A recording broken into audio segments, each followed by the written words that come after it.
नमस्कार, मी कुंजन धर्मराज साळवी. तळवडे पितांबरी इस्टेट इथेच बाजूला आमचा एक 20 गुंठ्याचा प्लॉट आहे. तिथे आम्ही पपईचं पीक घेतो. हे पपई आम्ही लोकल मार्केटमध्ये पाचल, राजापूर, लांजा या ठिकाणी विक्री करतो. यातून आम्हाला चांगला नफाही चांगला मिळतो. पूर्वी तळवड्यामध्ये माकडं किंवा वानर असे काही दिसत नव्हते, पण गेल्याच महिन्यामध्ये आमच्या शेजारच्या एका कलिंगड प्लॉटमध्ये माकडांनी खूप नासधूस केली आणि हातातोंडाशी आलेला घास जवळून हिरावून घेतला असं ते झालं. रवी सरांना ती नासधूस अशी पाहवली नाही आणि त्यांनी लगेच आपल्या R&D टीमला कामाला लावलं. त्या R&D टीमने नंतर लेमन ग्रास, सिट्रोनिला ऑइल, इतर उग्र गंधयुक्त अशा ऑर्गॅनिक किडमधून पितांबरीने मंकी अँड ॲनिमल रिपेलंट हे प्रोडक्ट मार्केटमध्ये आणलं.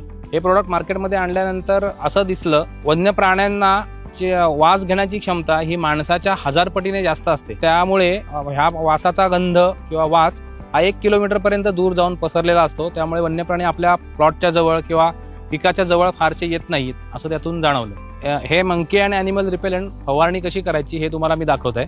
हा 15 लिटरचा पंप आपण पाणी भरून पूर्ण घेतलाय.